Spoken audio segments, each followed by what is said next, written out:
Tuesday, August 19th here on the Plus, as always, brought to you by Ike's Sandwiches, our good friends at the Dubliner West Portal. Thanks to them for sponsoring. Thanks to you for being here. And thanks to everyone for saying hello to John Lund joining us once again. Good to see you, John. How are you, pal? I am great. I'm stoked to be on your show because there's so much to talk about in Niner land, and Trey Lance and Jim Harbaugh are coming back and more injuries. And you got a great couple of questions today that we were discussing before the show. So I'm stoked to be here, man. It's a good time. Yeah, I think we got something interesting to hop into. And in the world of everyone's talked about that a million times, I don't think I need to hear more about that. I got a good question that I think is going to get people's minds jogging here, because you can take this on a positive, getting healthy jog, or you can take this on a, oh my God, I have to run away that hangover, I got to sweat it all out, negative jog. Like, there are two different ways to have a mental exercise, and that's what we're going to do here today. But thanks to everyone for being here. Hit like and subscribe. Make sure you do the same thing over at John Lund Unleashed on his YouTube channel as well. We grow together, we kick ass together over here in the world of YouTubing. So, look, in what feels like an almost forgotten certainty, because it's right there in front of us, there might be no element of this 49er season that means more to the actual outcome than the fact that Robert Saleh is back as defensive coordinator, and he and Kyle Shanahan built something pretty special the first time around and hope to do so again. Like all relationships, John, there's a lot of different things that could break this up the second time around. Not only does failure obviously break things up in sports, but success at the very highest level creates new opportunity, and that breaks up thing in sports. Don't believe me? Just ask Robert Saleh, who off of a Super Bowl run got a chance to be a head coach of the New York Jets. So what I wanted to talk about today, and for you and I to concentrate on, and what I want the chat room to get into as well today, is let's talk about how this started, how long Shanahan and Saleh 2.0 you would bet on going. And then, John, we'll talk about how we both think it actually ends. Does it end because of something good? Does it end because of something bad? Does it end because not enough of something in either direction actually happened? So I think that there's some interesting stuff here. To know where we're going, let's go to where it all started, shall we? The number on the board, John Lund. The number on the board is 64 regular season games. Shanahan and Saleh coached together for 4 seasons, from 2017 through 2020. They were together for 64 regular season games. This was a 16-game regular season back in the day. They were together for 3 playoff games that included a Super Bowl. So Shanahan and Saleh have already coached 67 games together, head coach, defensive coordinator, for the 49ers. So if I said second time around 67, over or under? Well, I'd definitely go under. I think that for the main reason being, I think that Robert Saleh is going to get another opportunity. Everybody kind of takes the Jets and says, well, those are the Jets. He's still very well respected. He's very well organized. I think he's a different coach too, coming back from New York. You can tell just from a media perspective and from an honesty perspective. When you go to New York, can't bullshit people. You know this. You can't bullshit people, and they're going to see right through it. And so what Robert Saleh has done, and I think that a lot of Pollyanna 49ers fans are ignoring it, he's told you every time he's gone to the podium, it's going to take a minute. It's going to take a while. These guys are young. We're going to start a lot of them. We're going to give them chances. We don't have any other choice. And there's going to be injuries in football. It's not like baseball or basketball where it's maybe. It's just a matter of who and when get hurt and how badly. So if you look at the defense right now, Mikael Williams is going to start out slow. I'm sorry. He's 20 years old and had the least amount of snaps coming out of college football last year at Georgia. He's going to take a minute. We haven't seen him in a football game yet. And he's missing valuable time. CJ West missing valuable time. Nick Martin, bad first game, good second game. Upton Stout was a talk of camp. He hasn't played for a while. Maybe today we'll find out at 11:30. But my point is that Marquis Siegel has looked good. I've seen him go forward. Can he go backwards? He's a safety. They're going to target him. So look, at the beginning of the season, and Robert Saleh has said it, and Fred Warner has said it, and Trey and Kyle Shanahan has said it. And it's kind of unusual in that way, but they've said the guys are going to take a minute, and we already know that. But they're saying it because they know when they go to Seattle in week 1, it might take a minute. By week 8 or 10, they hope they're still in this thing.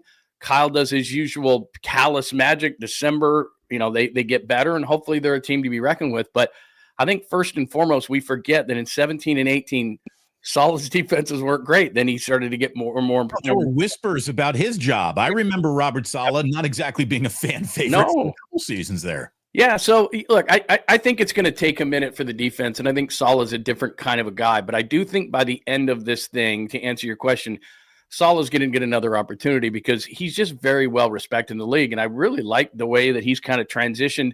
And then George Kittle said something, Pete Carroll's still running the same 3-deep zone that he was running in Seattle without that talent.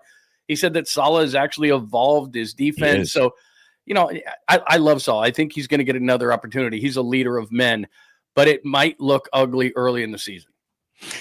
I was saying to Larry on the wake up that we did the day after the 49ers and Raiders game on Sunday is that, if Robert Saleh is showing us this much aggressive defensive exotic blitzing up front in the preseason, what's he going to unleash in the regular season? Like, what is this guy cooking up? Larry kind of saw it negatively. Like, if you have to use this much razzle dazzle to get to the quarterback, that's a little bit of a problem. And I get what he's saying. At the same time, when you get dealt 2-7 offsuit, you can't just fold. That's a great call. You got to play, right? You got to play what you got. So I don't begrudge Robert Saleh for trying to do something to generate a little bit of pressure. And guess what? The little bit of pressure that he's tried to generate, it's gotten home a couple times already. So I like to see that. I think the guy's a brilliant defensive coordinator. I think he is more adept and open to evolving than even Kyle Shanahan has been at that first, hey, everybody's back on the practice field for, rookie mini camp. Robert Saleh talked to the media and said, you got to be 2 years ahead of an offense, basically. You have to know where the new is coming from. So that's one of the things that he's looking at. He's a smart guy. He's also, I think, smart enough to know that the 49ers are a really good and healthy situation for a coach to be in. I think has tasted that what is an unhealthy, toxic situation to be in. And even though you get the word head put on your business card, head coach instead of defenses coach, it might not be worth the price of admission. Like, I think Robert Saleh is happy with the 49ers, and his happiness being in a good situation where he can just concentrate on football and X's and O's is going to prevent him from being, I don't know, the next head coach of the Jacksonville Jaguars when they hit that reset button for the 9th time in a row with nothing to show for it, or the Bengals, or the bumbling stumblings of the NFL who can never quite figure it out. I think Saleh will wait for the perfect opportunity more than he would just jump at the next opportunity. And that's a great point, because to just go back to your question again, how long will these guys be? And I agree with you 100%.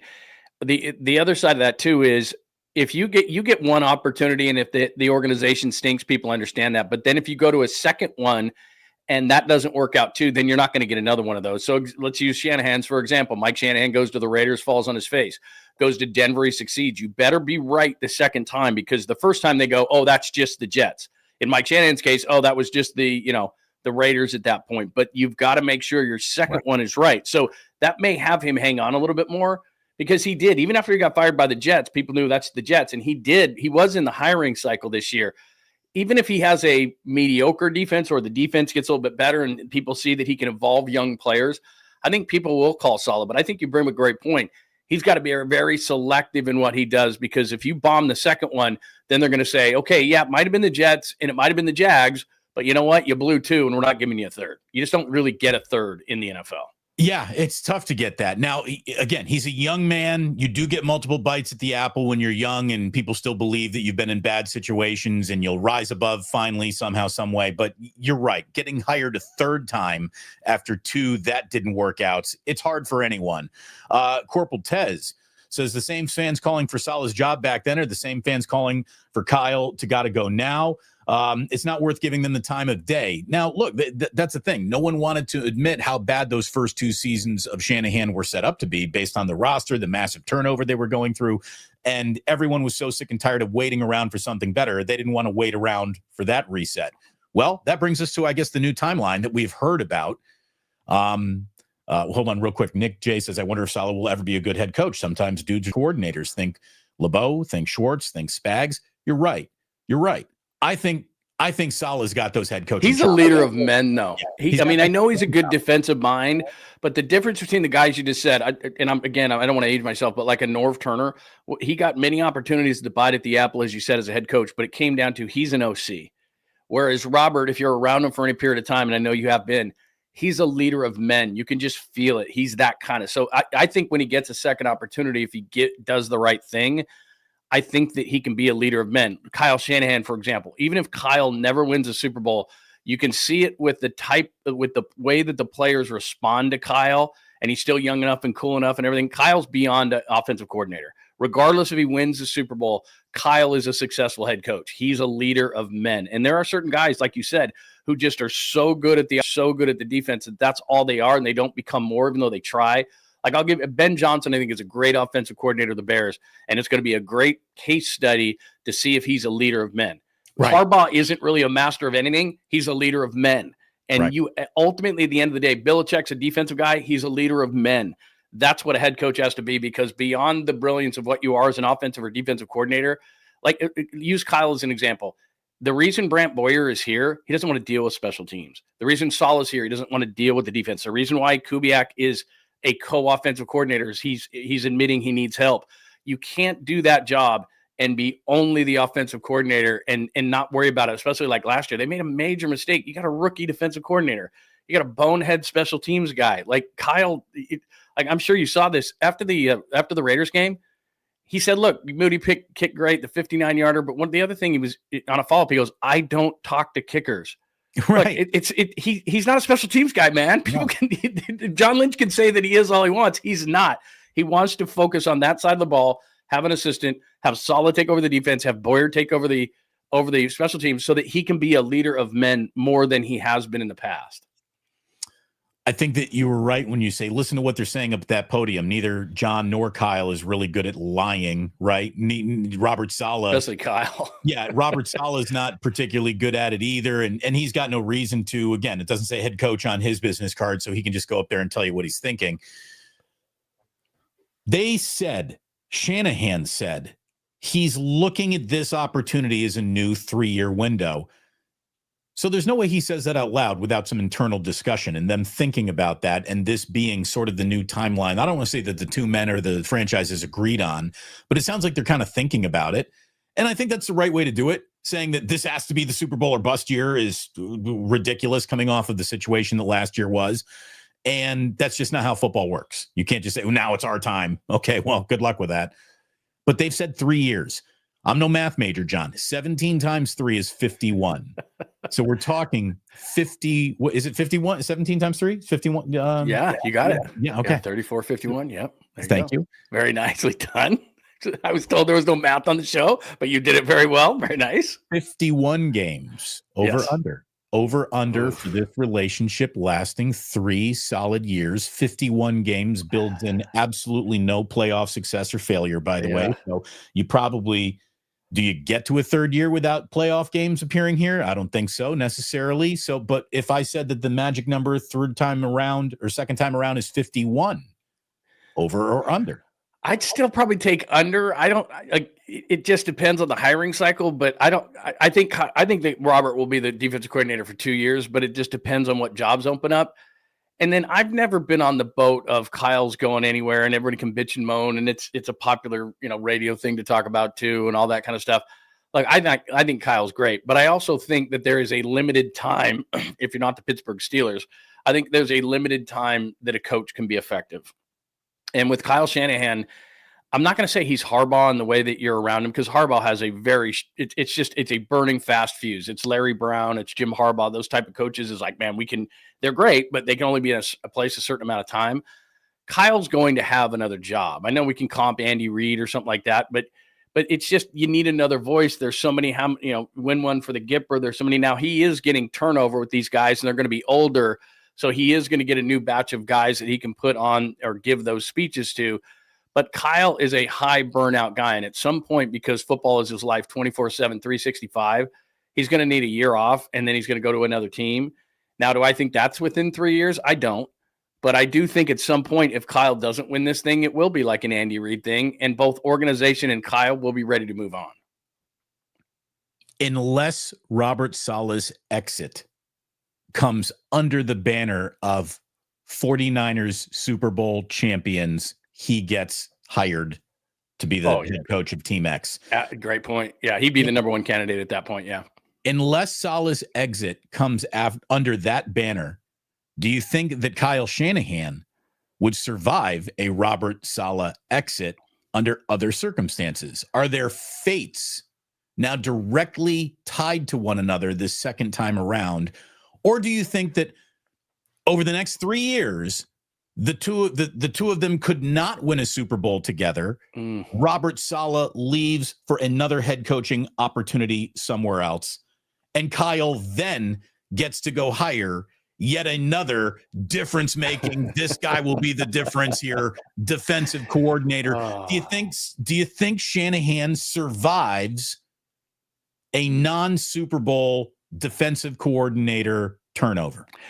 The reason I don't is because he hasn't been very good at it. And look, it's been difficult on the 49ers because they get coaches poached constantly. Now, not last offseason because Nick Sorensen was fired and Brian Schneider was fired, and it was a 6-11 year, so that's a different deal. But kind of what you just pointed out here, I think Kyle needs a perfect storm. I don't know that he has the talent to take it all the way, but from a coaching perspective, to have Saleh so he can not worry about the defense as much, to have Boyer, who's a very experienced special teams, to have a guy who's, to me, like Mike McDaniel, where Kyle is a mad scientist, I get it, but he just needs a guy he can trust to say, okay, Kyle, what about this?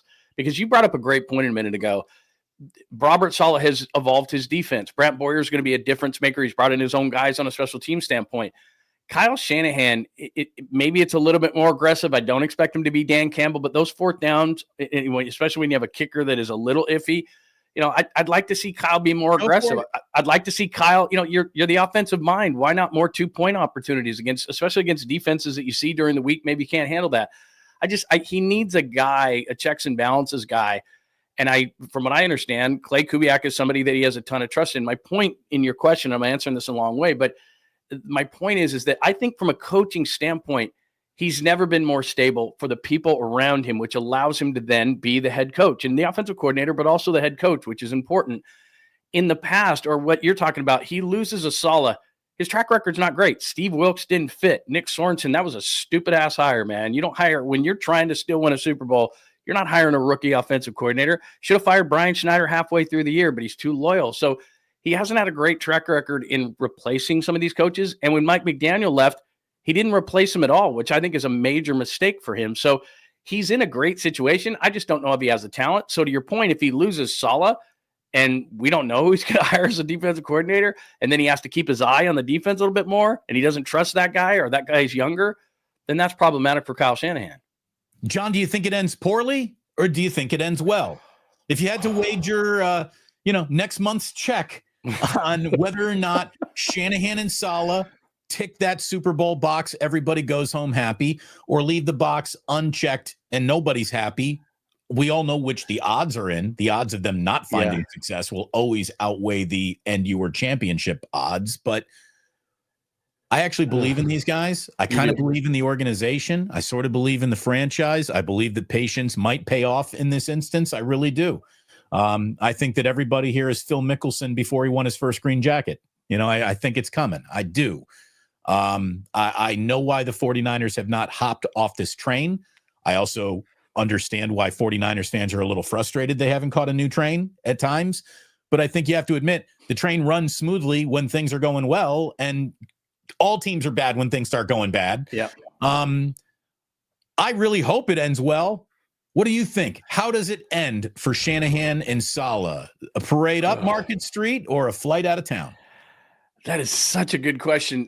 The problem is, and I will give you an answer to this, the problem is that if, let's say it was a year or two ago, we knew the principles as part of this movie, but a lot of it depends on all these young players who we just don't know, because what we're seeing, and we're seeing this in preseason, I'm a little concerned about Bosa that he hasn't played, and it's not that he hasn't played and he's standing on the sidelines. This neck thing is a thing. And but I keep on wondering if sore neck isn't their fancy way of saying Veterans Day off. I don't know. It might be. I don't believe anything I'm hearing about this team having injuries these days. Yeah, and I agree with you, all these injuries, but to decide whether they're going to do well or not, let's break it down like this. They're going to score points. Kyle Shanahan offense is going to score points. Brock Purdy's going to bounce back. It comes down to me, what we've just been talking about, which is Robert Saleh.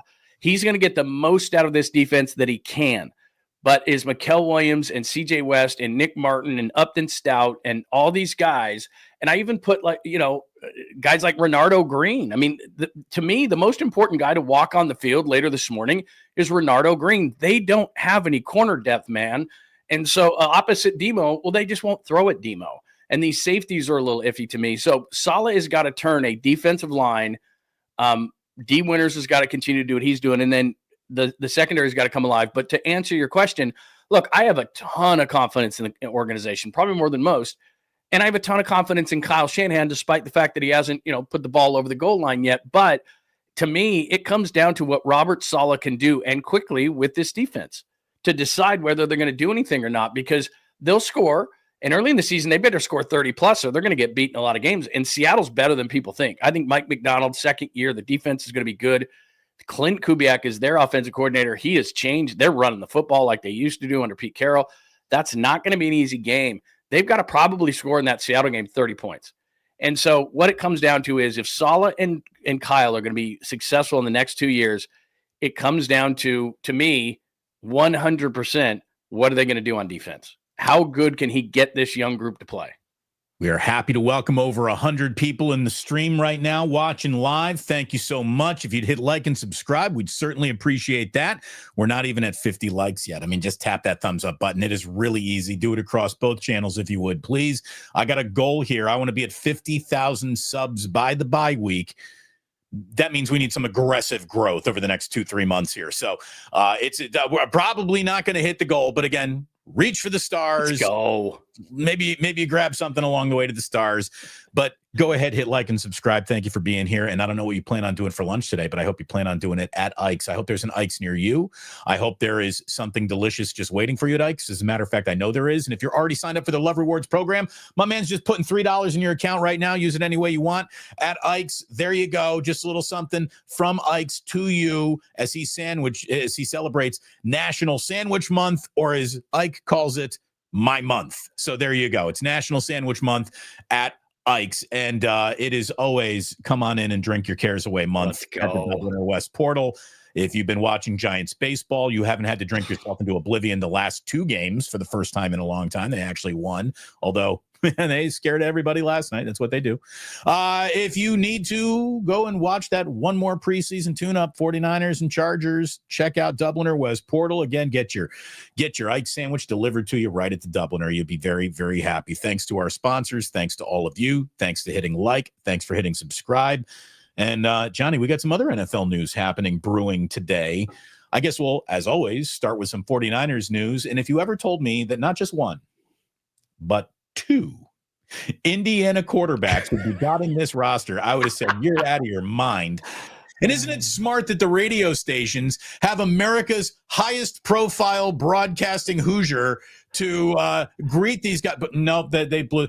Trace Jackson Davis is in the market. Nate Sudfeld's back in the market. We got Curtis Rourke in the market, and I'm off the air in the market. That just shows you what the damn market CJ is. West. I mean, come on, man. I mean, I know he's not a quarterback, but man, I mean, he might be the best interior defensive lineman they have right out of the gate, it's man. Nuts. Anyways, look, we'll try to get them all on the show.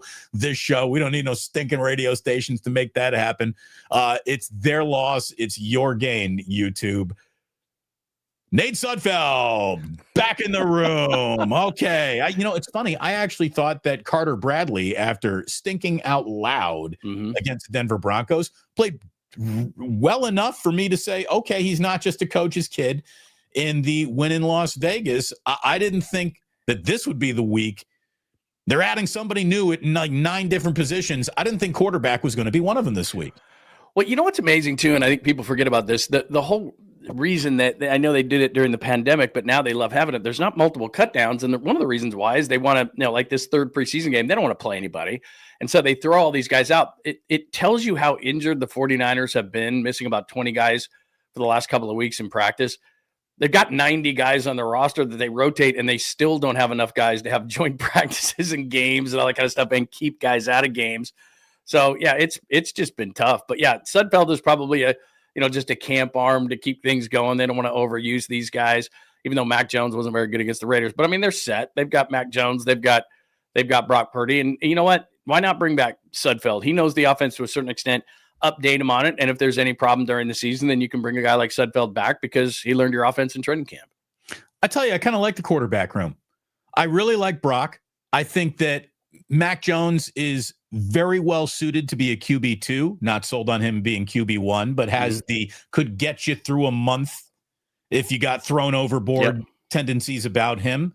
Again, I'm not going to tell you what Carter Bradley is or isn't, or Nate Sudfeld is or isn't, but the fact that Curtis Rourke is going to come into focus here at some point.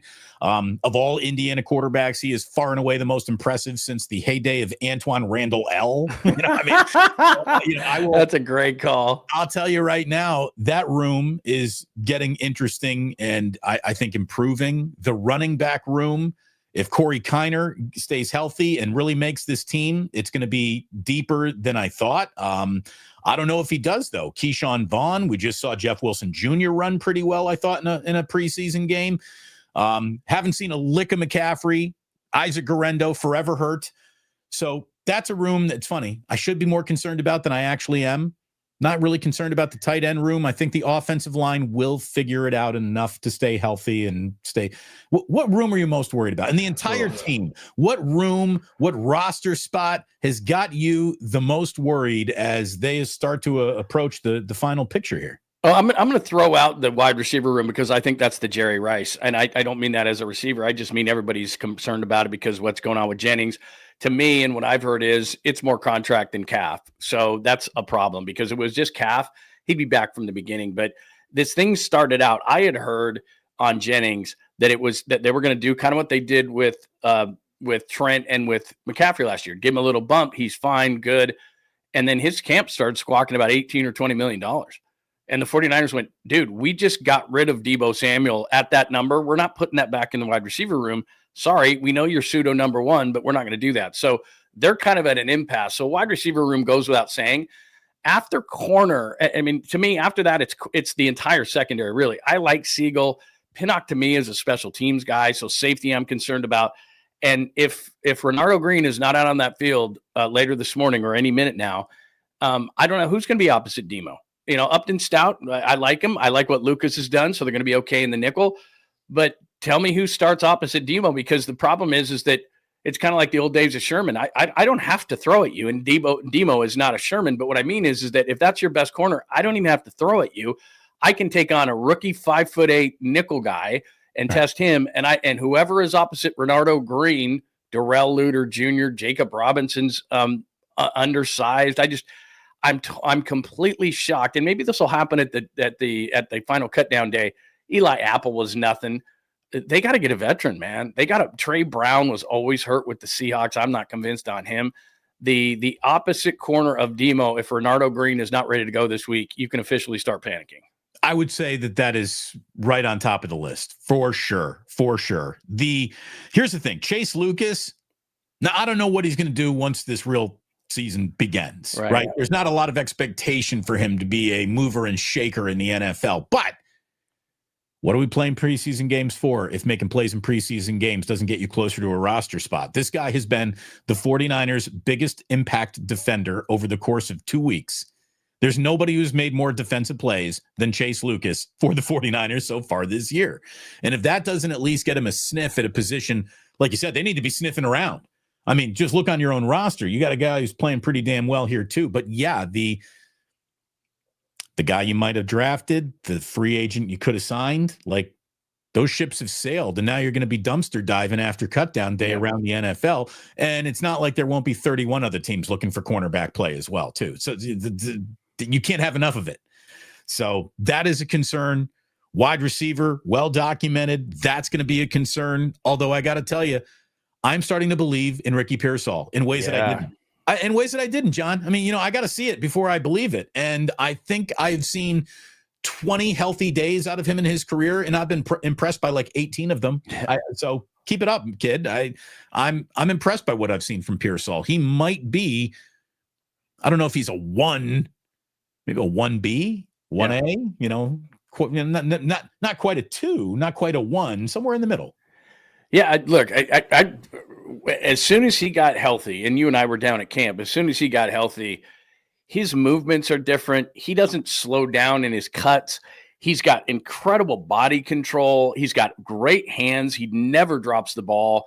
It's only helped with him. And we're just a little bit nervous because of what happened last year, what happened at the beginning of this year, but we really don't have, I mean, I wouldn't call him injury prone, but when Ricky's on the field, there's no question. I think he's going to be one of the breakout players, not only of this team.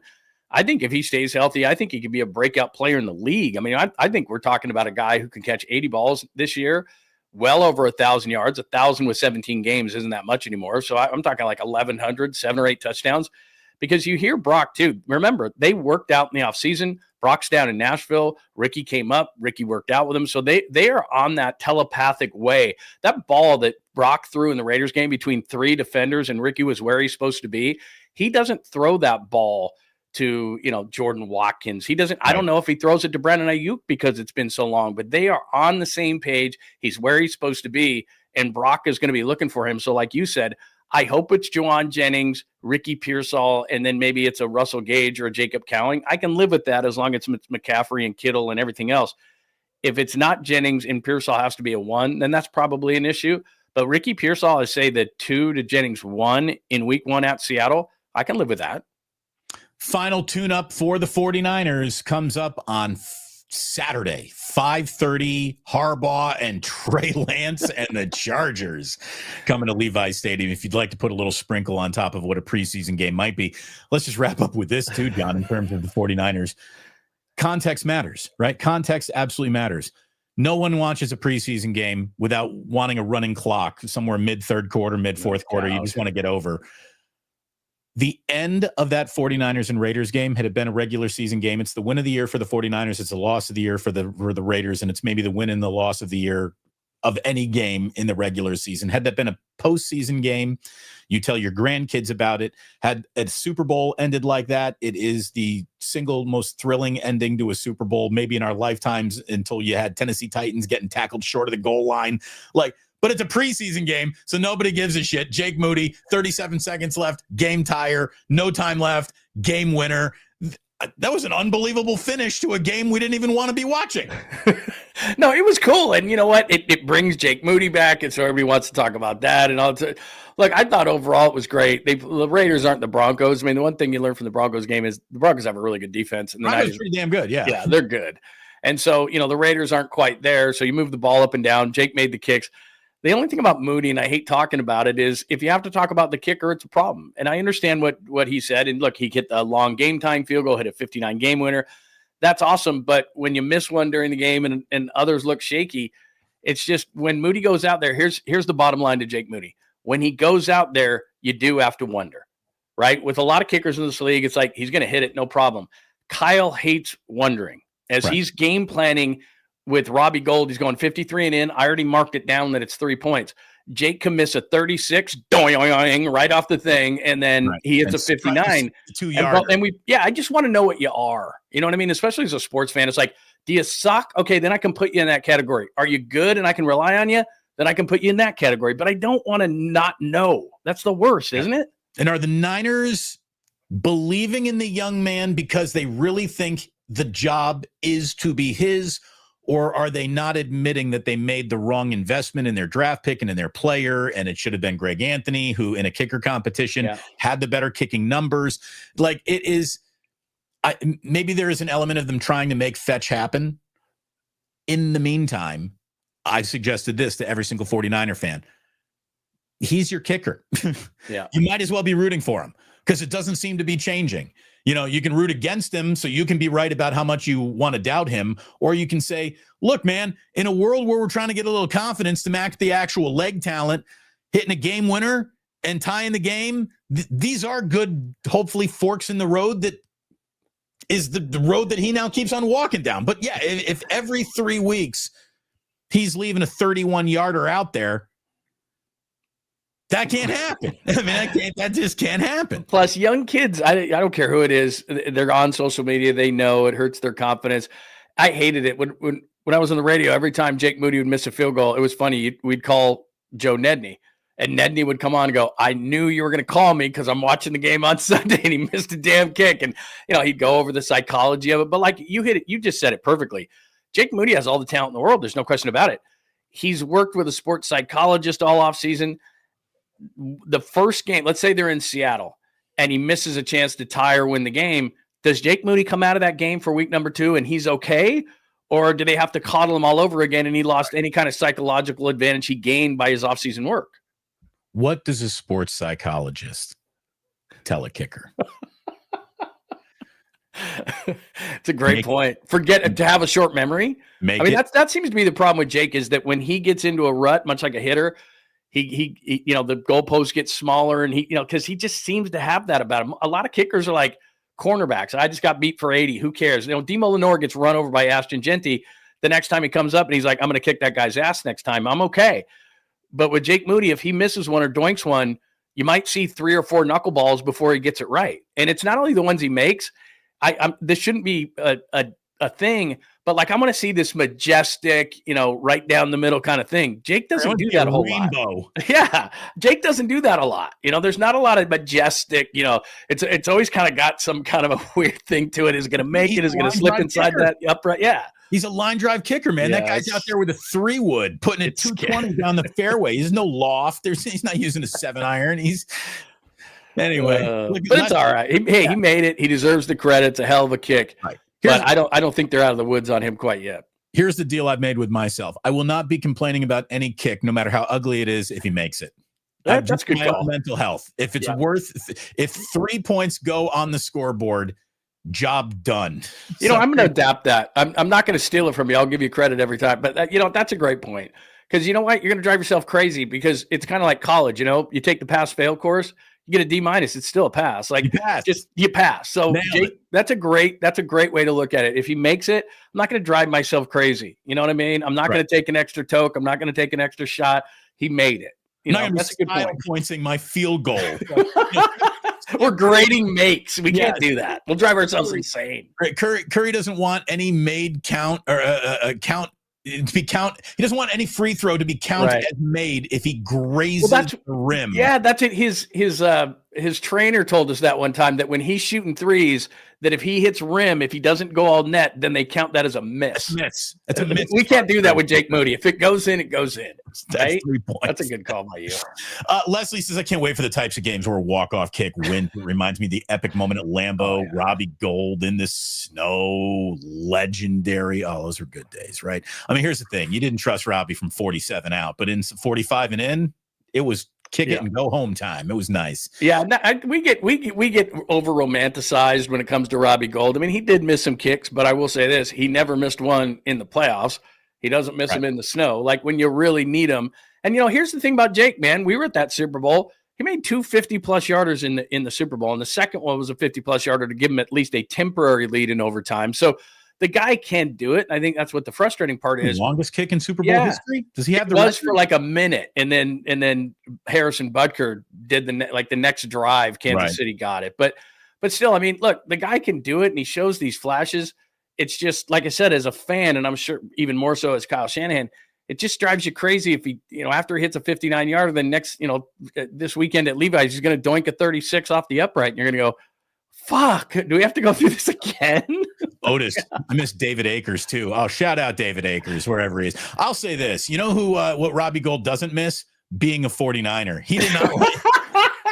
He didn't. No. He didn't really love it out in the Bay Area. I don't know why. I think he was a guy looking at the price of everything.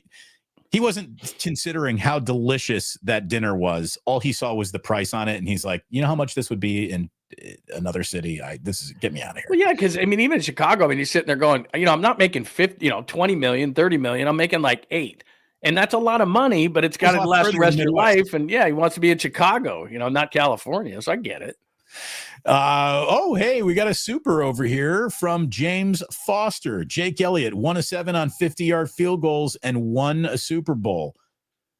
Yeah, I think I've seen you put that up earlier this week too, and it's a good point. Like, cold one day, hot the next. I'll say Jake Elliott in like a driving, rainy, windy night at the Link, dropped one of the all-time manliest field goals I've seen. I can't even remember who they were playing, but I was watching that Monday night game wrap up, and I was at Chase Center, so it was a Warriors game going on or something. But Jake Elliott kicked like a swirling wind 50-plus yarder with a house being dropped on him, and he nailed it. So, here one day, gone the next for some kickers. Yeah, kickers are kickers, man. That's it. I mean, look, there'll be 3 or 4 that'll get released. The only thing that drives me crazy, and I just need to get over it because it's been years now, is like, Dallas will find a Brandon Aubrey in the middle of nowhere, and so will Detroit. And they didn't spend a 3rd-round pick on him. And that was always my thing. And I think I've gotten over with Jake, and I know a lot of people haven't, where it's like, if Jake Moody was a free agent addition, if Jake Moody was a 7th rounder, last pick of the draft kind of a guy, I think a lot of people would be like, okay with it. But, in the year, of course, they traded all the picks for Trey Lance, but they took Jair Brown, and then they 87, and I think they took Moody around 99 or 101 or something like that. And so it's like, it was a sandwich pick between the 3rd and the 4th round. And if you're going to do that, then that's like taking it at, Al Davis took a 1st-round kicker, but I mean, that's really high for a kicker, and that puts pressure on that kicker. And that's part of the equation with Jake Moody and the fans. Get him, Seabass. Sebastian Janikowski. Oh my God. The guy's rolling hard on Molly and making 55-yarders like laid ups. I just remember you went up the Raiders camps. The first Raider camp I ever went to, I'm walking in and I see this guy. I was far away, and he had the most gigantic golf club bag that I'd ever seen. And as I'm getting closer, I'm looking, and it's Seabass. It's Sebastian Janikowski. And I look at him, I'm like, oh my God. And you go out to their camp, he might kick 3 or 4, and then he was off to the golf course, man. Like totally. he wasn't in camp to kick, to sweat, to work. Well, he was kick a few, go to the course. You were like, that's the kicker? Like, that guy's like 6'5". He was unbelievable. Him and Leckler would just sit, and the great John Kondo would just sit and hang out. They'd kick a few, they'd hang out, they'd drink some water, and then I'm not even kidding you. By the end, the practice wasn't even over. They didn't do like, hey, Seabass kicked 5 field goals at the end. He left. He was hitting the golf ball by 3/4 of the way through practice. It was. I mean, you weren't too far from the course up there in Napa, so you might as well, right? Red Jet saying you could tell Moody was relieved after hitting that field goal, almost like he had thought, I think I can. Got the bravado going on. Look, there's not a single player out there who believes that beating the Raiders that day was a good moment, and that's why they went out to celebrate it. They went out there to celebrate Nick Moody because every single one of them knows what he's going through. And you can tell it's really easy for a team to turn its back on a sputtering kicker and just be like, go get another one. Screw this guy. We don't need to mentally fluff him. He's got his own sports psychologist to do that. You could tell how much they mattered. They went out and greeted Nick Moody as a conquering hero in that moment. So I hope it comes together. I really do.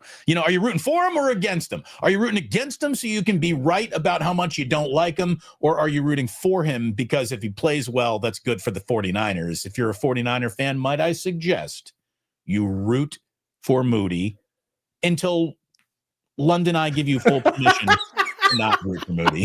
Which is what he misses one. But, you bring up a great point, and I never thought of it like that, where at the end of that, because, Debo got in a fight with him, all that kind of stuff.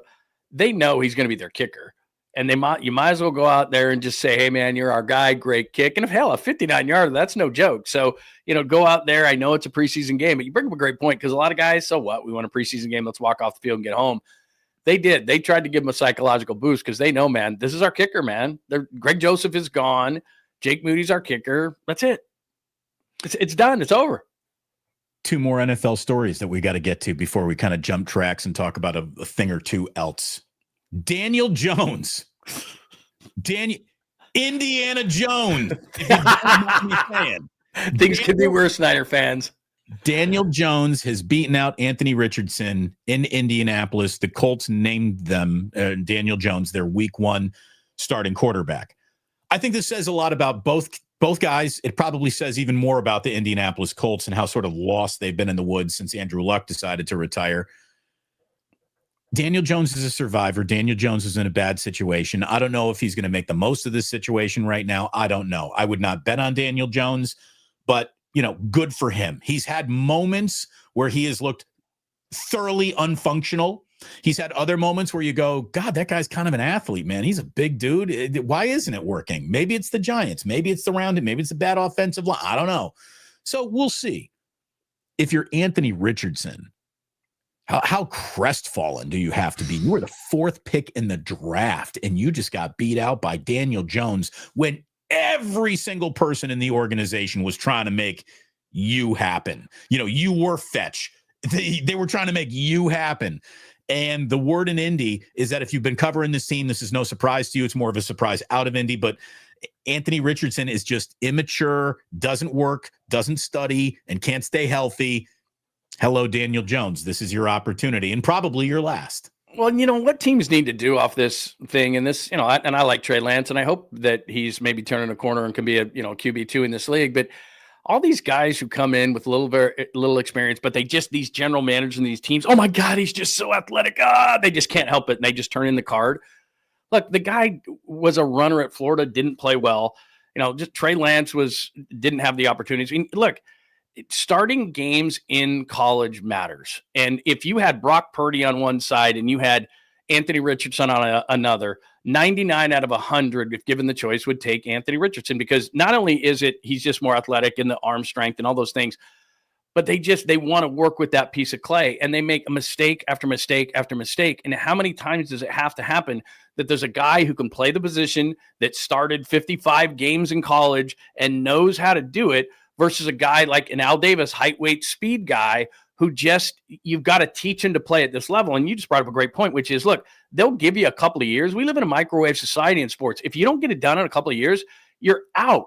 So right. Shane Steichen is sitting there going, look, I was great in Philly, and we got some guys on this offensive side. We got, Taylor at running back and Pittman, and we drafted a tight end. And, they got to start winning in Indy. It's a bad division. Tennessee isn't going to be shit. Jacksonville always sucks. So you're just going up against the Texans. You've got to put the quarterback in there if you're Shane Steichen that can win you games right now. They don't have 3 or 4 years. You don't get that kind of time. Like Cam Ward, for example, in Tennessee, Brian Callahan's there. Okay, you get this year and maybe next year. And if he's not the guy, he was the number 1 pick, he's out, you're moving on. So I just don't understand that, like, the risk you're taking with an Anthony Richardson, a Trey Lance, these guys who haven't started enough, who haven't proven anything, versus a Purdy or something where you have that you can look back and say, look what he did in 50 games. It was a horrible draft pick. And now you're taking a guy in Daniel Jones, who was the 6th overall pick, and hoping you can resurrect him. But Richardson has been so bad, to your point. I don't know that Richardson gets another chance anywhere. He's going to be like Trey Lance. Yeah, we'll make you QB2 and we'll try to develop you. But during the season, QB2 gets, 20% of the snaps, 15% of the there's nowhere to develop, man. Damaged goods, too. Anthony Richardson at the peak of his physical prowess without being an oft-injured quarterback is a lot more interesting than doesn't work hard, can't figure it out, can't stay healthy.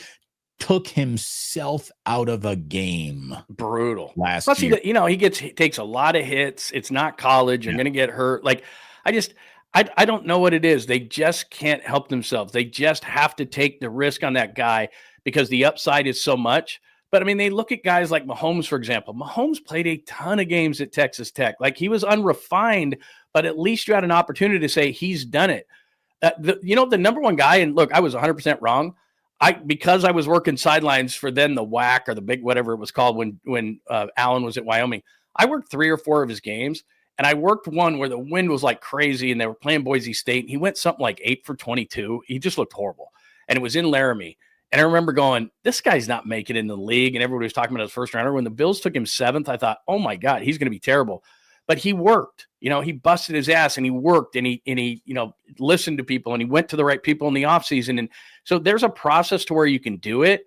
But like you said, the immaturity of Anthony Richardson reminds me like Jamarcus Russell-ish. He just thought, I'm just going to come into this league and run over everybody. And it just doesn't work like that. It does not work like that. Physical prowess, the NFL is not impressed with your physical prowess. Physical prowess is the bed that everybody gets out of every morning in the NFL. So everyone comes with a degree of physical prowess. You're going to have to, this is where the game is won. Right. Professionally, more than anything, especially a quarterback. And that brings us to the other guy I wanted to talk about. I don't have to ask you, do you remember? Because it was a question that was literally in the front of funny and goofy sports talk for 5 years in a row. Is Joe Flacco elite? Is Joe Flacco elite? Here's the thing. If I'm Joe Flacco, I'm getting a T-shirt that on the front it says elite, and then it's crossed out, and then underneath it says tenured. Yeah. I don't know if Joe Flacco is ever elite, but this motherfucker's about to have his 18th year. He is the Browns starting quarterback. He's got all sorts of whippersnappers just biting at his heels, and he's held them all off again. Joe Flacco remains. I respect it. I respect Grandpa Flacco. I used to not be a big guy. I watched him carve up. He had one. So Joe Flacco, I know that was Ravens D and deer antler spray and Ray Lewis at his nastiest. I get it. Joe Flacco was unbelievable that postseason run. He was perfect. He didn't throw an interception. He had like 12 touchdowns. He was fantastic. As good of a postseason run as you can have. And then after that, they gave him an awful lot of money. Is Joe Flacco elite? And the answer was no, not really. But he's still here, John. Can't get rid of him. Well, it just is so reflective. We're talking about the Niners getting frustrated, but I mean, you draft a quarterback in the 3rd round, you draft a quarterback in the 5th round, you bring in a former 1st-round pick and Pickett, and then Joe Flacco beats them all out. And you're going to carry, Adam Schefter said yesterday, they're going to carry 4 quarterbacks when most organizations are carrying 2 with kind of a, hey, we'll bring you back if we need to kind of a thing. I don't know what the hell they're doing. I don't know what the hell they're doing. And it's nothing against Joe Flacco. It's just, in my mind, I could be wrong, but that's a tough division. Pittsburgh's going to be better. Cincinnati's good. You're going to be fighting for last place. The Ravens are great. So you're the 4th best team in that division, and you're going to go with Joe Flacco to win, 5 games? I mean, I like Joe Flacco, and he should be the starter. He's probably the best player. But Dylan Gabriel's a 3rd-round pick out of Oregon, who I thought was overdrafted, but still, it's like you're going to be in 4th place with or without Joe Flacco. That you're really going to go with a 40-plus-year-old guy to win 5 games? Then where are you? Where's your organization then? Doesn't make any sense from a developing, building towards a brighter future standpoint, but the Browns don't know anything about that. So they don't know what. And I don't want to rip Flacco. Everything you said is awesome, and I think it's great he's getting the job, but I'm going, well, because here's what's going to happen. They're going to start out 0-4, 1-4, something like that. Then by no fault of his own, Flacco's going to get benched, and they're going to bring one of those guys in. Pickett is just what we talked about with Richardson and all these other guys on the scrap heap. He's no good. And so now I got to make a decision. Do I take my 3rd rounder or 5th rounder? It's just, they're such a mess of an organization. I mean, they are a mess. What I would really like to see happen, just for like my own curiosity, I don't want it to happen to him. I'm not here to laugh at anything Shador is or isn't doing. I'm not here for the social media pointing, laughing thing at all. But it would be fascinating to me if they put Shador Sanders on their practice squad. Any team in football could come get him. Would they? Would a team come for after everybody passed on him 4 times in a row? Yeah, you'd have to put him on your roster. Because, like you said, you can't go practice to practice. You got to put him on your roster. Would anybody come for Shador Sanders if they practice squatted him? I wonder. I really do. That's a great question because so many teams could have had him at any point, and it probably would have been good value, and everybody just said no. So, off the top of my head, I think Jerry Jones just because Deion's there, but I don't think Dallas would even do that. I don't. But they might. I mean, because that's what Jerry likes, right? Jerry likes publicity. He said it the other day at that premiere where he was like, look, let's be honest. Basically what he said is, I'm more into people talking about us and everything around it than I am winning games. And by the way, I'm the most valuable franchise. So see, it works. Like maybe he would just because of the publicity. There's no bad publicity in Jerry's world. Did I send you show notes this morning? Because this is exactly where I'm going in the entire show. This is our 3rd. We talked Flacco. I asked my Shador question. We talked we talked Browns. We talked Richardsons. We talked Colts. We talked Danny Dimes, Indianapolis, Indiana Jones. We did it all. Are you going to watch the Dallas Cowboys thing on Netflix? It's supposed to be really good. Precincts are reporting this is good. Awful Announcing said it's not as good as The Last Dance. It's better. Between the 90s nostalgia, big personalities, and focus on behind-the-scenes drama of decades-old dynasty, it's easy to see the parallels. And considering the obvious overlap, both projects possess plenty of appeal to millennials of a certain age. us, John. Exactly. Old fogies like you and me. These were the teams that dominated our high school times. All sorts of nostalgia and 90s music. I mean, there's probably like a cutaway of Daisy Fuentes wearing a Dallas Cowboys jersey. You can't get more 90s than that, right? It'd have to be one of those white stars on the shoulder Cowboys jerseys too, the throwbacks that they brought back there for a little while. Yeah. I gotta be honest. I'm kind of interested, but I just don't know if I can invest 8 nights. It's an 8-part docuseries. Yeah. 8 parts. I don't know if I got 8 hours for the Cowboys, this hardly covered, undiscussed football team that I'm never sick of. But I might watch it. I might start. I might check out one and see if I stick around.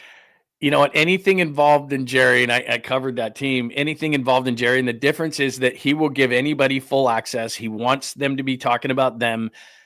Contract things. Plus, you know what the dynamic is in Dallas that's really weird? Like, we have a lot of former 49ers here, and it's really cool. In a lot of cities, wherever you kind of were great, then you're going to have a great business dealings, and people are going to know who you are, and so you're going to make it a little easier on yourself if you stay there. But in Dallas, they're really high-profile guys, and they're very outspoken about the team. Troy Aikman, as one of the number one teams, he's always talking about the Cowboys. He's disgusted with them. Deion Sanders is there. Michael Irvin is there.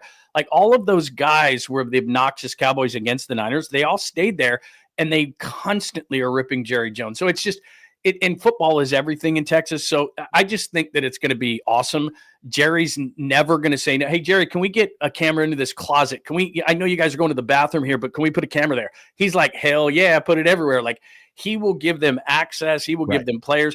Because the thing is, he wants to have people talking about him in publicity more than he wants a Super Bowl. He's a businessman at heart. And so all these things he will put 100% into, even more so than his football team. So it's got to be good.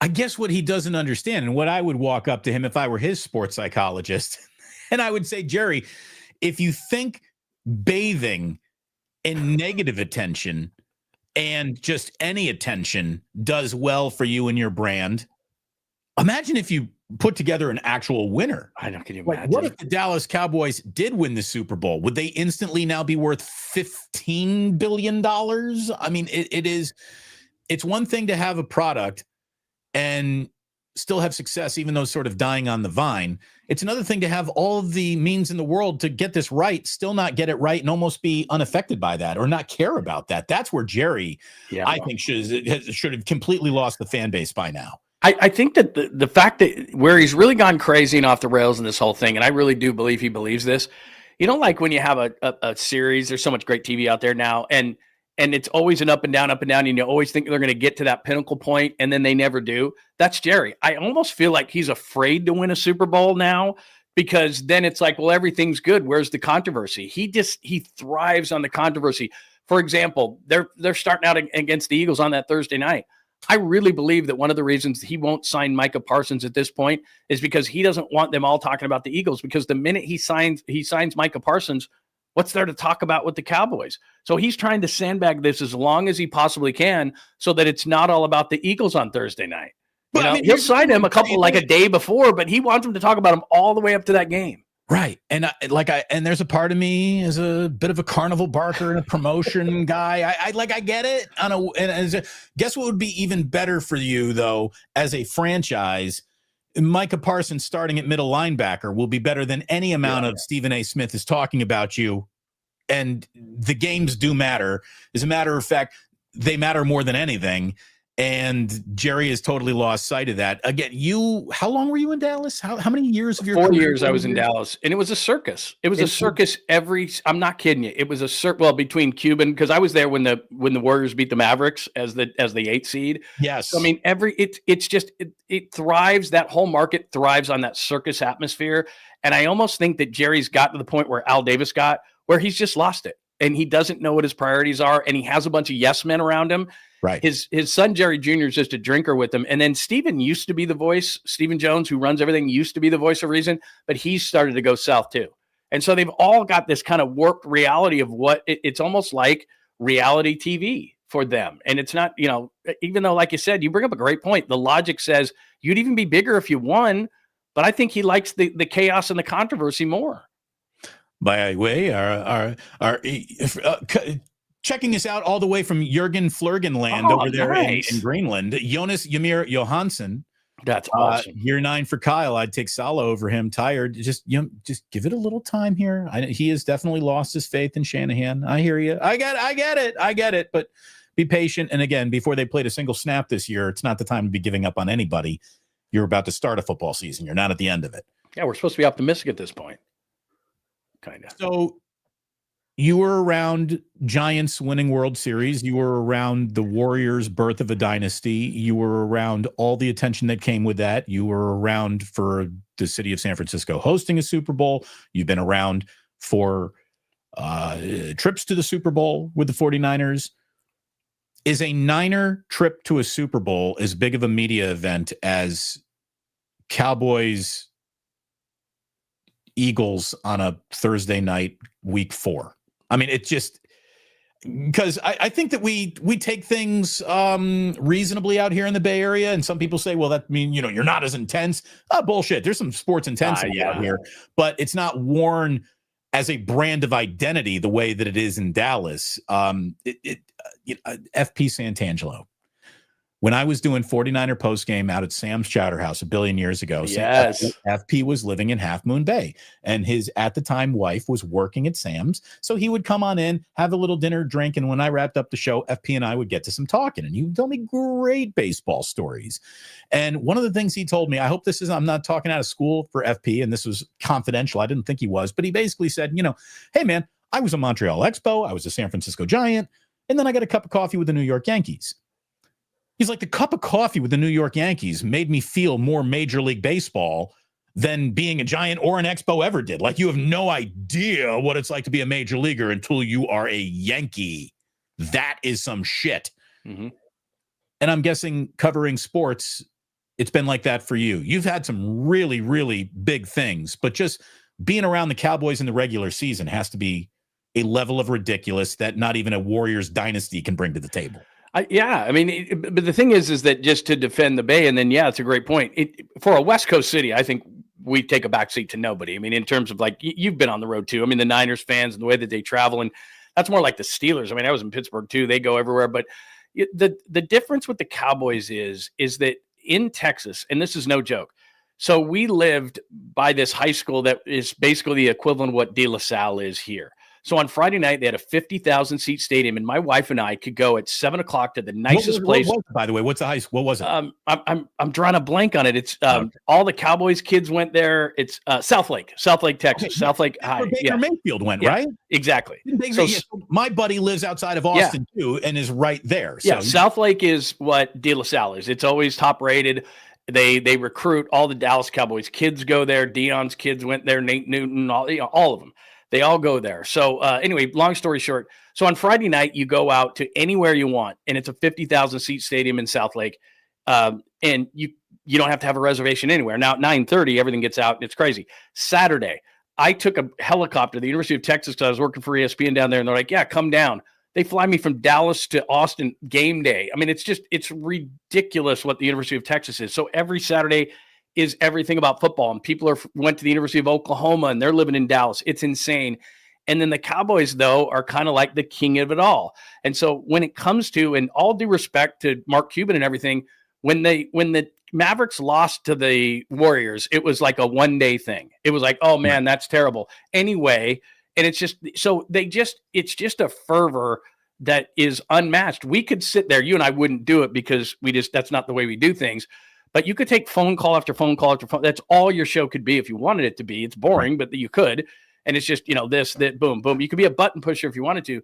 They just don't get enough. I'll give you one final great example. So I'm working for ESPN. I was hosting an afternoon show and I'm running the station.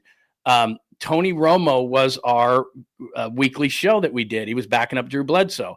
Well, of course, he comes to be the starter. And we were doing this at a little apartment complex in their clubhouse. They were paying us money and all this kind of stuff. It was a company that basically owned a bunch of complexes. And there was that thing could probably hold 200 or 300 people. And when we did it with Tony Romo, when he was a backup, it was fine. It was no big deal. He becomes the starter. We have to move this thing, not just to a restaurant, but to one of those, Busters or whatever the hell it's called, Dave & Buster's. I mean, this thing, there was an auditorium. Yeah. They had an auditorium in there that had about 1,000 people. And then it was just a wreck of people. It was thousands. We had to get security. We had to keep bumping the thing up bigger and bigger. They just can't get enough. I mean, and when they lose, it's all the talk. When we lose, and again, we're great sports fans, but we'll drink wine, we'll do this, we'll do that, we'll travel, we'll go to a beach, we'll go to Tahoe. We do something. In Texas, that's it.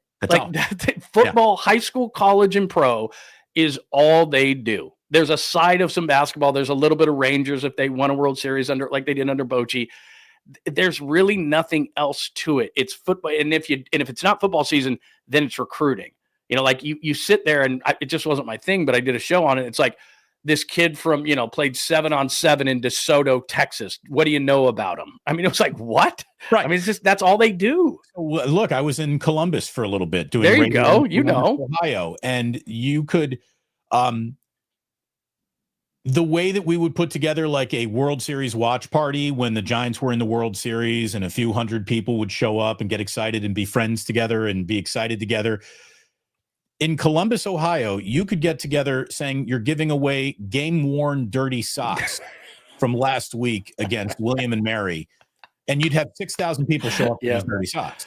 Yeah, it's just a different, a different way of living. And I'm not saying that they're doing it right or we're doing it wrong. That you don't want to be the desperate for dirty socks people. No, but it's an upbringing, right? I mean, that's, I guess, my overall point in what you're saying is the same way. Is just it's just an upbringing, and there is really, I mean, the NFL does a tremendous job of it, but in Texas and in Dallas, there honestly is no offseason. You talk about it all the time, and look, even if the Rangers are going to the World Series, even if the Mavericks are going to the NBA Finals, they're secondary stories in the offseason.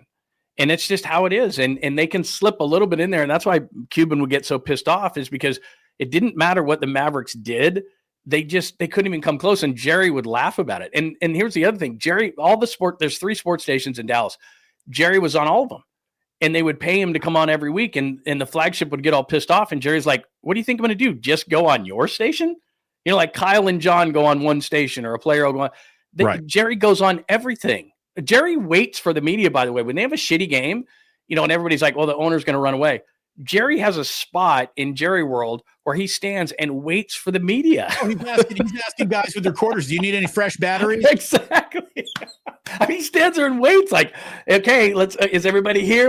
Everybody here. Let's get everybody together and let's start talking about that game. And, it's just, that's what he does. I mean, it's just a different mentality, man. It's wild. It is wild. And I don't think it is as good. It's just like you can eat filet or pizza every day. It's like after a while, it's like, okay, could we have something different? Like that's just what it is. Right. You get bored of it as a sports host, honestly, because it's just like, oh my God, it's just constant. Yeah. It could be the middle of the summer and I'm getting calls about a junior rising high school kid from Massillon, Ohio. Do you think he's going to go ahead and make and you're like, is this my life? Is this what I'm doing with my life? Talking about some kid who's in 8th grade right now? God, where I don't miss that, man. Where did I go wrong? I don't miss that at all. That was the worst. I can talk about you can talk about the offseason and stuff, but when these recruiting dorks would call you up and be like, about Texas football, like you said, Ohio State or something, it was like, or down south, Bama and stuff like, it's like, oh my God, I can't do that. I can't talk about a 9th grader. Rich Eisen hosted Sports Center for the first time in 22 years last night. I saw a shared open. They went with the old classic ESPN graphics. They busted out the old ESPN saxophone opener. And did I say saxophone? You know what I mean? Yeah.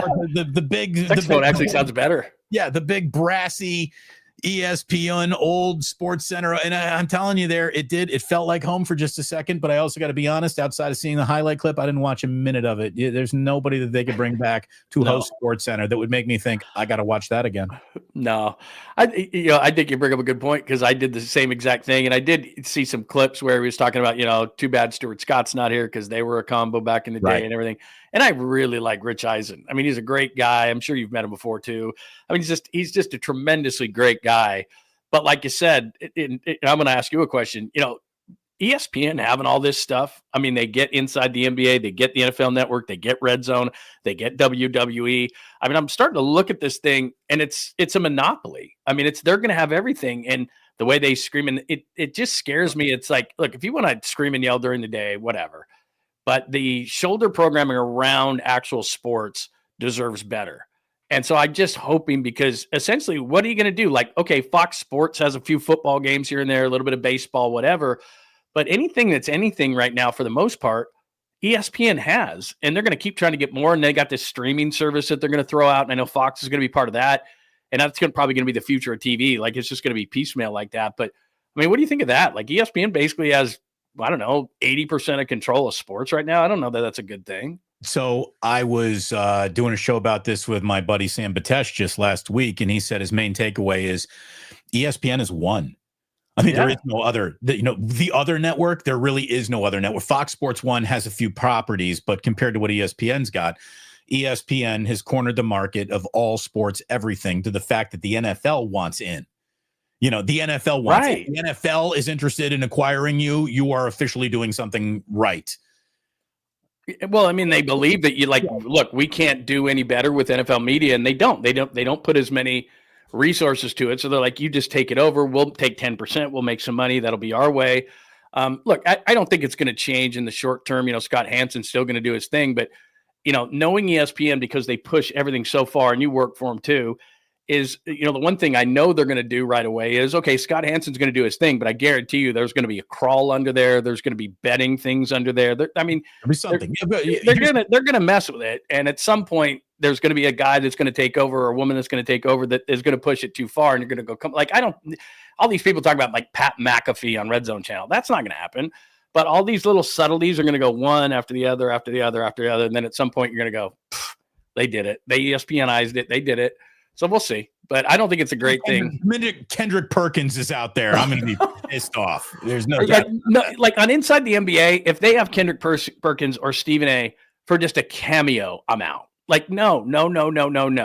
Like, please don't do that. Like, that's where I get nervous. Is it's not at the beginning, because I think that'll be subtle, but then it's like, oh, we did this. Well, we can do this. And when we did that, we can do this. And then it's just 5 years from now, we're going, God, remember when Red Zone was just like Scott Hansen holding his bladder for 8 hours? Like, that was awesome. And then those are the good old days. Right. The good now old there's days, commercials and betting things and crawls and, We'll see how they screw it up. I will also say that there are probably enough smart people in the room to not go about doing anything too dramatic too quickly. It'll be a slow burn. It'll be a slow burn. We got a whole bunch of toys upstairs that the boys don't play with anymore. Yeah.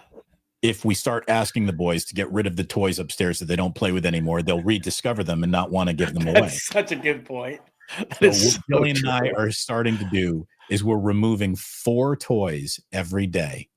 They can't notice it. They haven't noticed. We just pull 4 toys off of the shelf every day. And we figure that it'll be just a great toy migration, and they won't even really notice that it happened. That's a good call. So you got to play it subtly. You got to make your big changes subtly when people get emotional about things. I'm emotional about my Red Zone. My kids are emotional about the toys. You got to make subtle changes. Can't be dramatic. Right. That's a good call right there. That's smart. Thank you. That's what Red Zone will do. They won't do it right away. It's just going to be a crawl, a bet thing. And then all of a sudden, then he's going to bring on guests, and it's like, as I thinking about what people are complaining about, they're like, but the journalism.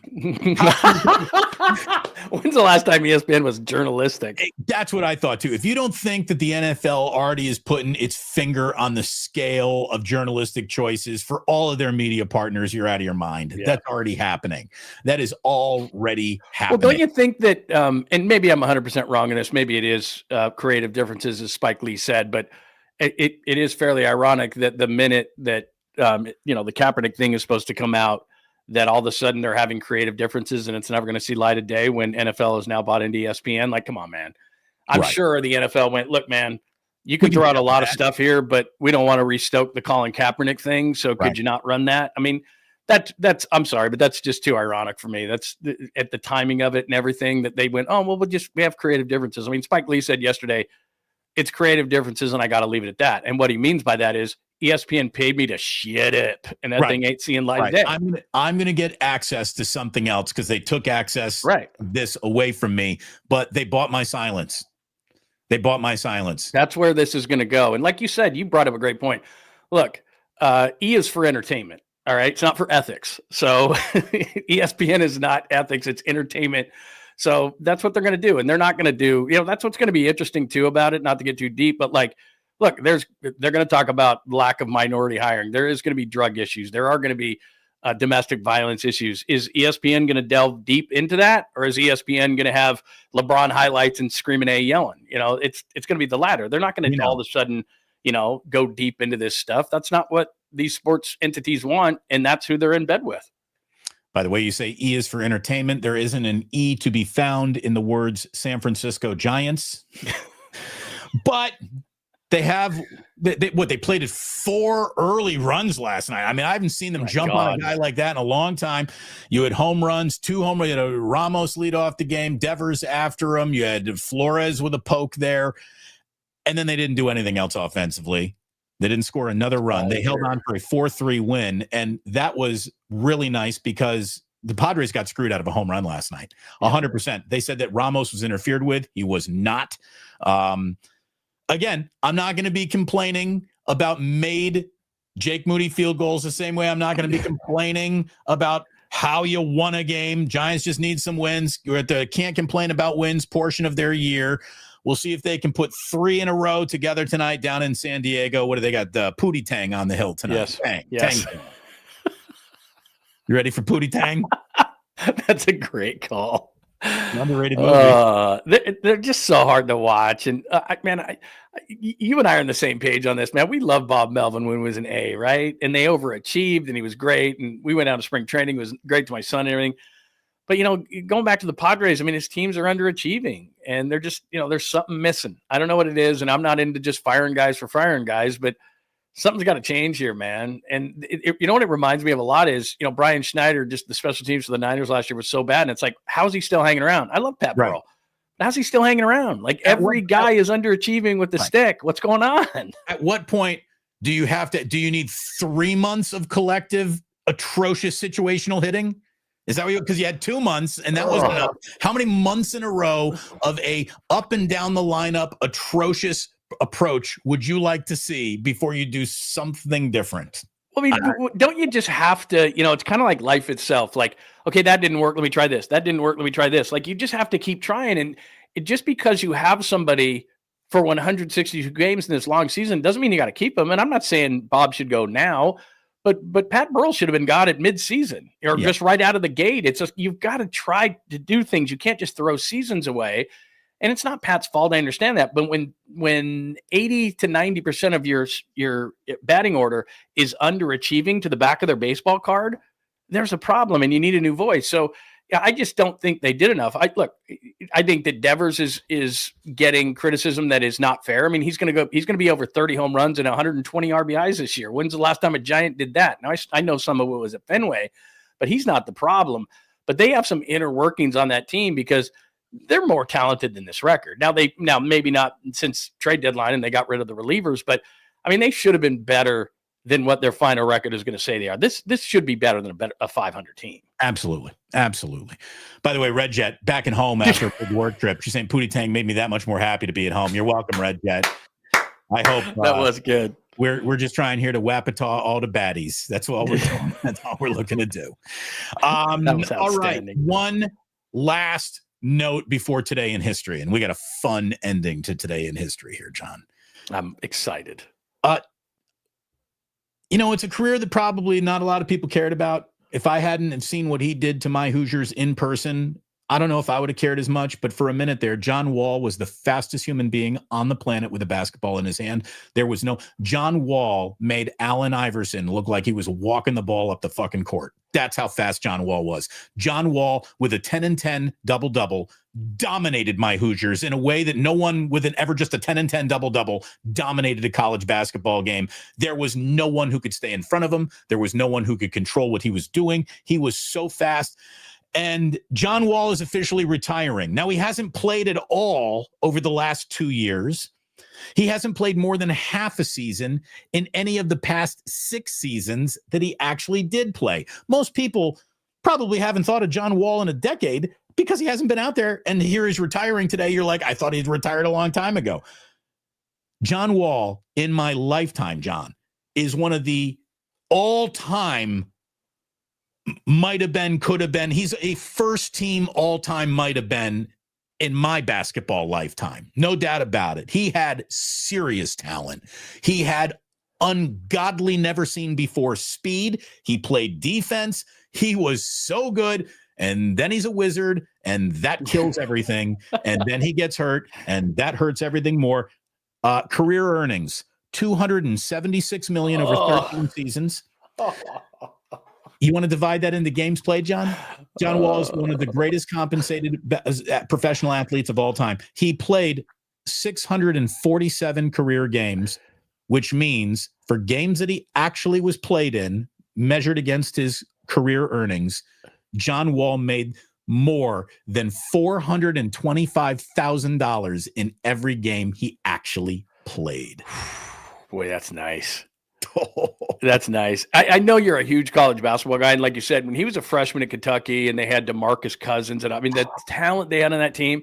And when he first came in the league, he kind of a little bit like Derrick Rose, and that, you know, if they stay healthy, but it took it away. But you're right. It sucks when those kind of things happen. And yeah, I get it. He wasn't a warrior or anything like that. But if this guy had stayed healthy, that's a Hall of Fame guy. I mean, he was just that good, but then injury after injury after injury after injury, man. That's the thing. You know, when your entire game is based on athleticism and speed that no one can match, you start losing those things. Well, you come back down to reality. It is a shame that John Wall could have never had, John Wall, not Derrick Rose, not to an extent, but, I think of John Wall, and then what's his name from Duke, crashed his bike with the Bulls. Oh, Jay Williams. Jay Williams. Yeah, that's one of the what might have happened in that career in my lifetimes. There's two out there. It also sucks when guys who have that much talent never play on a good team, because you'd like to see him. How could, especially in their prime, how could they have executed with a really good team, and what could they have won and everything like that? Because it just, not that the injuries would have made any difference. Injured guys get hurt, but he gets picked by a better team. Some team has an off year, like the Warriors with Wiseman or something, or when the Lakers would get those picks, or when, unfortunately, like Len Bias to the Celtics, those kind of things. Like these players who rarely get to be on a good team right out of the gate, they just don't realize, because you toil with these really bad teams. And then it's like, God, you have this career and you're like, God, what if he'd have been, at least gotten an opportunity to play on a bigger stage and more people could have seen him? Because like you said, when Wall first came out, I thought he was going to be an all-time great. It was like watching an F1 car go up the court with Toyotas. He was so fast. Hit like and subscribe, and do so on both channels, please. Before we hop into a little Today in History, John, tell everyone what you got coming up on your channel this week. What is in the plans? I know that you've taken a daily show that you were doing very early in the morning, and you're basically doing a nighttime show now. Tell us about it. I run it about 7 o'clock, but I can fluctuate on that. But I've just found that, maybe especially during camp, and I think I'll keep it this way, just kind of going over things from the day and those kind of things, previewing the next day kind of a thing. Because I was going really early in the morning, and like you and I, it's like, okay, it's drive time mornings, but a lot of people are getting ready for work and everything. So I found that at night, more people are tuning in. They're done. Maybe they haven't put the kids to bed quite yet, but so it's been good. And I apologize to others who haven't been able to make the transition, but it's been great. So like 7 o'clock, and like tonight, we'll obviously go over the Niners camp, look ahead to, start doing that kind of stuff on a Tuesday. So yeah, John Lund Unleashed about 7 o'clock on weekdays. And I still do a 10 a.m. Saturday show. So just for that, we will be, I'll be unleashing with you sometime. Yes. We talked about it before the show, and look, I'm not trying to brag or anything, but you and I have been doing this a long time. We have a great chemistry together. It's a lot of fun. We've known each other. I've known you ever since I got here 15 years ago. And it's just been a great time. And we've always had a great rapport. We always have a great time together. I love how you put a show together. I have always loved your opinion and the way you do things. You got balls. You say what you think. You don't care what the ramifications are. And even on YouTube now, it's even more so. So I have got a lot of respect for your game. Always have. And I love doing shows with you. It's great. Are we not living proof that these program directors have no idea what they're doing? We worked at the same radio station for how many years? They didn't put us together. Not a segment. No, it's crazy. Yeah, it's things. I'm going to be nice and say things they have changed. Things have changed. That's all. You used to have to work your way up and bust your ass, and now it's like, how much will you do this show for? Oh, really? We're very interested in you. Did you ever see the movie UHF, the Weird Al Yankovic movie with Michael Richards playing Stanley Spadowski, the janitor? Hey, Stanley, you want a job? Okay. Exactly. You want to drink from the fire hose? Okay. Yeah. You'll do this for how much? Oh, you're in. But I've never really done this, but I don't care. We don't care. Doesn't matter. Happy birthday, 78 years old. Slick Billy. Bill Clinton today, 78 years old, probably on a list. Here's the thing. Watch how easy this is. If he's on a list, arrest him, put him behind bars, never to be seen again. See how easy that was? Take him. Take him. We won't miss him for a minute. That dude has aged over the last number of years, by the way. His life has caught up to him. There's no doubt. It has. Well, when you ride hard and put it away wet, you're eventually going to start to wrinkle. John Stamos, that handsome SOB, is 61 today. He still looks like he's 30. John Stamos, living a handsome life. Kira Sedgwick, living a beautiful life. Oh, wow. 59 years old. Kevin Bacon's wife, right? Yes, Kira Sedgwick out there. Happy 54th birthday to Fat Joe. It's Fat Joe's birthday.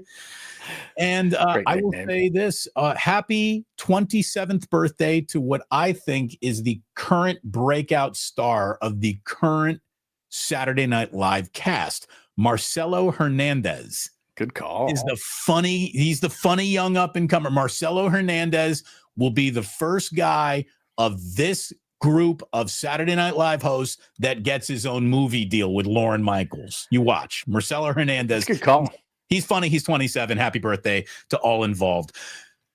Today in 1692 in Salem, Massachusetts. You even know where this is going. What do we do in Salem? We burn witches.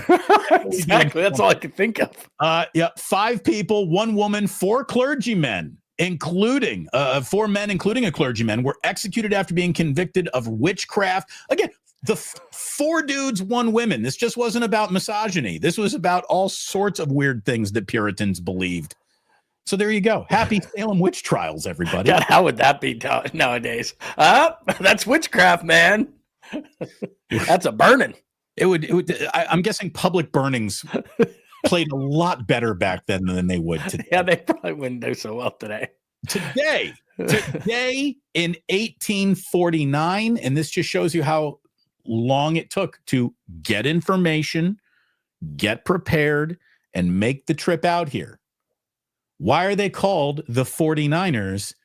It's because of the 1849 gold rush. Well, today in 1848, a year before, the New York Herald published its first story about a gold rush happening in California. Wow. A year later, it was fully underway, but just the promise of gold in a New York newspaper brought an awful lot of the population to the West Coast, and the gold rush officially began with a newspaper article about there being gold in them there hills today in 1848. Wow.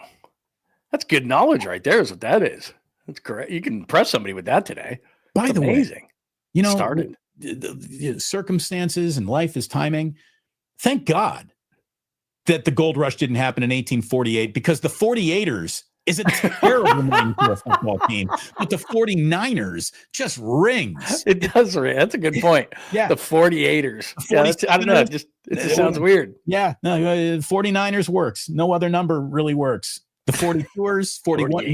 No. But you get the 49ers and you're like, that's fucking perfect. Let's go with that. Let's see. Today in 1909, the very first automobile race happened at the Indianapolis Motor Speedway. They would then, of course, move that. But first race today at the Speedway. In 1934, the first All-American Soapbox Derby was held in Dayton, Ohio. Wow. A charming relic of the past. The Soapbox Derby. Speaking of charming relics of the past, while we were racing Soapbox Derbies for the first time today in Dayton, Ohio in 1934, in Germany, 90% of the people were working on a referendum that made Adolf Hitler the Führer. Oh. Way to go, Germany. Wow. So, this guy looks like he's going to do a good job for us. Charming Americana, Adolf Hitler happening somewhere else. And look at where we are. It all comes full circle. I'm not getting into politics. Again, if you got Bill Clinton's name on a list, fucking arrest him. See how easy that is? See how easy that is? Oh, man. All right. Today in 1973, the real Texas Chainsaw Massacre occurred. Wow. Now, there was never a Leatherface. That guy was made up for the movies, but there was a house in Texas with the family that kept mutilated corpses, and there was some cannibalism thrown in. And the Texas Chainsaw Massacre was born out of a semi-true story. Creepy people. Some people walking around in Texas. I'm just throwing that out there. We don't seem to have as many of that kind of stuff, like like the Dahmers and the Texas Chainsaw Massacres. It's been a while. That's good. Again, it's harder than ever before to burn anyone at the stake. And it's harder than ever before to practice in a little. That's a good point. What are you burning on that farm over there? That's a good point. Be like, this guy hasn't checked into LinkedIn in 3 months. Where is he? Let's go check on that guy. That's a good point. Is it harder to disappear than ever before? I think it might be. Oh, yeah. I don't think any doubt. Today in 2004, so we're getting into more modern times, the search engine company Google raised $1.66 billion in its IPO. It was an unusual move. The shares were sold in public for the very first time around, so the average investor would feel like they're on equal footing. Hey, maybe you bought in, maybe you're doing really, really well in Google. You're probably not doing as well as those who had the inside information, though. Oh. Doesn't that piss you off? Like they talk about Bitcoin and Google and all the Apple and all the different things you could have had and could have done, and you'd be on easy street right now. John, I was at a party. Up in Napa. I'm not even joking, like 16 years ago. And this guy was talking about Bitcoin. You're like, whatever. And I'm like, well, first of all, it can't happen because here's what I think I know about the internet. I know nothing about the internet. And then, I'm like, no currency without an army backing it will ever carry any value. So what are you just making shit up? Like, this is monopoly money. What are you doing? And he's like, well, I'll tell you what, man, Bitcoins are being sold for like $200 a pop right now. You should buy like 5 of them just to have it. And I'm like, why would I throw away $1,000? Well, I mean, that's not as bad as what was the one guy paid for a Bitcoin for a pizza and that kind of stuff back in the day and all that kind of stuff. But yeah, it drives you. It's just like, oh, like you said, 5 Bitcoins. You'd still be doing this for the love of it because that's the kind of guy you are. But man, oh, I'd be doing it less. Exactly. That's true too. By the way, we always applaud new members, and Carlos Niner 94 has just become a member. Good dude. Good dude. Yeah, he's on. I see him a lot. Good dude. There you go. There, we always welcome new members, and thank you for supporting John. Thank you for supporting any channel with a membership. Like and subscribe, thumbs up, all that good stuff. And this is where we end today's show, John, because we have ourselves a little bit of an anniversary. It's awkward. I hope this doesn't trigger any like trademark monetizing issues for us. We might have to delete this, but it's too good to not at least try to play. As I click share screen here. Today in 2020, this happened. Over on the mound. I made a comment earlier tonight that I guess went out over the air that I am deeply ashamed of. If I have hurt anyone out there, I can't tell you how much I say from the bottom of my heart. I'm so very, very sorry. I pride myself and think of myself as a man of faith. Here it comes.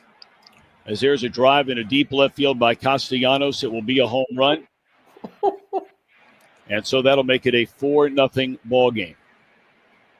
I don't know if I'm going to be putting on this headset again. And that's where we just got to wrap it up right there. Look, that was incredible. I'm not here to crap on Tom Brenneman. I have a theory. I'll share the theory. I can share my theory here. I could never share it on the radio. But that was maybe the most iconic home run call of the Twitter age. And that says something, doesn't it? I mean, that comes on, man. And Castellanos. I mean, all you have to do is say Castellanos, and everybody knows exactly what you're talking about. Have you ever been reading something and then out of nowhere in the middle of a paragraph, they'll just start with "There's a deep drive to left." Seriously, it's so iconic. It's like the Gibson home run, the Castellanos home run. Yeah, totally different reason, but yeah. I think Tom Brenneman's been he's coming back in a way. I think he's got a deal doing Big 12 games this year. I've met Tom Brenneman. Tom Brenneman's a good guy. He's not a bad guy. I don't think he's got a hateful thing in his heart. You want to know what my theory is here? I think he was watching the movie Blazing Saddles. Like the night before. Right. Because only in the movie Blazing Saddles have they ever made fun of Kansas City as being like a swishy, light in the shoes town. Right. I mean, there's a part, and he's like, a bunch of Kansas City faggots. And like, that's a part of the movie, and it's the joke. I think he was watching Blazing Saddles and it came out before this happened, and he is telling a crude joke that he thought was not going to go out over the air, and it was in pre-roll, and it went out over the air, and that's what got him in trouble. And I don't think Tom Brenneman hates gays as much as he just loves Blazing Saddles. That's a interesting theory. I'll tell you, it scares the hell out of me, and you've done this a long time too. It's just I just learned a long time ago. I never put on the headset and say anything, or when I was on the radio or TV or anything, and say anything of any type of controversy, because you just don't know. Well, you just don't. The best advice any broadcaster has ever had or could give to another broadcaster is simply this: every microphone's a live microphone. Right. All of them. Every microphone you're in front of is a live microphone, whether it is or isn't. Treat it as such, and it'll be easier to survive a career than if you don't. At the very least, for every broadcaster, there's at least a moment, one, where you were talking and you were over the air, and people are, especially in the age of the text line. So I remember one time I was sitting there and the text line is like, "Lund, we can hear you." And I start thinking to myself, what did I say? What did I just say? Yeah. What did I just say? Because there's no way you and Papa were discussing anything. Yeah, right. Exactly. No, I was on the air one time where I was on location, and it was 5 minutes before my show started. I was doing a morning show, and it's 5:55, and I wasn't even on yet. So I'm talking back to my producer thinking I'm not on the air. Right. And all of a sudden the text line's in front of me going, "Lund, we can hear you. Lund, we can hear you. Lund, we can hear you." And I'm like, it's 5 minutes to my show's even on. And so I asked my producer, I'm like, what were we talking about? Like, I don't even know. Right. So you're in queue. Here's the thing. I'm going to tell you right now, the last 2 minutes before every show I ever hosted on the radio, I would go grab my producer and say all of the vicious, this in trouble shit just to get it out. Right. And I would be like, so somebody, because I thought this was funny and you think it's funny. So the audience is going to ever hear this, but at least I got confirmation that I'm still funny. And this is, so I would get it all out. And then it'll be the time for the show, the clean version. And then Ray Rada would lean forward and be like, "Don't say any of that." Well, we've all had it, man. I mean, we've had F-bombs go over and everything, but man, that Brenneman thing, he had to just, and he was right. He goes, "Don't know if I'm going to be hitting this headset on again." Well, not for a while. I feel for him. I mean, think of the sinking of your heart. Oh, and he just, knew. Everything that I've ever worked for. My dad's a Hall of Fame broadcaster. Right. And here I am. And I hung myself. Yeah. I mean, I'm sure that when the producer said to him, "Tom, that went over the air," he just had to be like, "Ugh." I mean, he knew, man. And again, our friend Glenn Kuiper. Yeah. Who's working back from something incredibly controversial too. The feeling in his heart when they're like, "Glenn, look at what you did." It just must have, there's nowhere to hide. There's nowhere to run. Yeah. It's just, you are now about to be tossed on the seas of the least forgiving public opinion of all time. And, oh man, that's rough. That is rough. Hey, every now and then I get a text from him, and that's good. What's your latest on Greg Papa? Thanks for asking, man. Yeah. Yeah. It's, I had a chance to talk to him at length, and we text every single day, and he's fighting the fight.